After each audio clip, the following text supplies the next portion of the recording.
అక్కంటే అమ్మ తర్వాత అమ్మ లాంటిది అంటారు. తమ్ముడిని చెల్లిని ప్రేమగా చూసుకుంటుంది, ఆడిస్తుంది, ఆకలిస్తే అన్నం పెడుతుంది, వారికి అండగా నిలుస్తుంది. కానీ ఈ ఘటన ఆ మాటకే మచ్చ తెచ్చేలా ఉంది.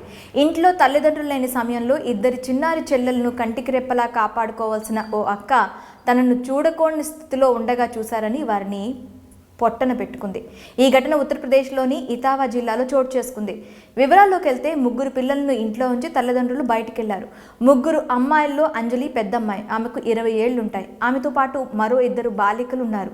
ఒకరికి 7 ఏళ్లు, ఇంకో పాపకు 5 ఏళ్లు. ఈ ముగ్గురు ఇంట్లో ఉంచి సాయంత్రం 5 గంటల సమయంలో తల్లిదండ్రులు బయటికి వెళ్లారు. అయితే ఇంట్లో ఎవరూ లేకపోవడంతో అంజలి ఏకాంతంగా గడిపింది. ఆ సమయంలో ఆమె ఇద్దరు చెల్లెళ్ళు ఆమెను చూడకూడని స్థితిలో చూశారు. అదే వారు చేసిన తప్పైంది. తనను ఇలా చూసిన ఇద్దరు చెల్లెళ్ళు ఎక్కడ విషయం బయట పెడతారో అని దారుణానికి ఒడిగట్టింది అంజలి. చిన్నపిల్లలు అని కూడా చూడకుండా అత్యంత పాశవికంగా గొంతు కోసి చంపేసింది. నేరం బయటపడకుండా గొంతు కట్ చేసిన ఆయుధాన్ని నీటితో కడిగి పెట్టేసింది. అలాగే తల్లిదండ్రులు వచ్చేలోపు రక్తం అంటుకున్న తన బట్టలను కూడా ఉతికింది.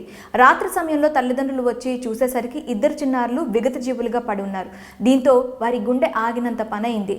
వెంటనే పోలీసులకు సమాచారం అందించారు. ఘటనా స్థలానికి చేరుకున్న పోలీసులు ఇంట్లో క్షుణ్ణంగా పరిశీలించారు. అక్కడ ఓ పదునైన ఆయుధం నీట్గా కడిగి ఉండటాన్ని గుర్తించారు. అలాగే కుటుంబ సభ్యులు ప్రశ్నించే సమయంలో తడబడిన అంజలి తర్వాత నిజం ఒప్పేసుకుంది. తన ఇద్దరు చెల్లెళ్లను తానే చంపినట్లు నేరం అంగీకరించింది. దీంతో పోలీసులు ఆమెను అరెస్ట్ చేశారు. ఈ విషాద ఘటన ఇతావా జిల్లా వ్యాప్తంగా సంచలనం సృష్టించింది. తాను తప్పు చేస్తే దాన్ని అభంశుభం తెలియని చిన్నారులు చూశారంటూ వారిని చంపేయడంపై ఆవేదన వ్యక్తం చేస్తున్నారు. మరి ఈ ఘటనపై మీ అభిప్రాయం ఏంటి? కామెంట్స్లో మాకు షేర్ చేయండి.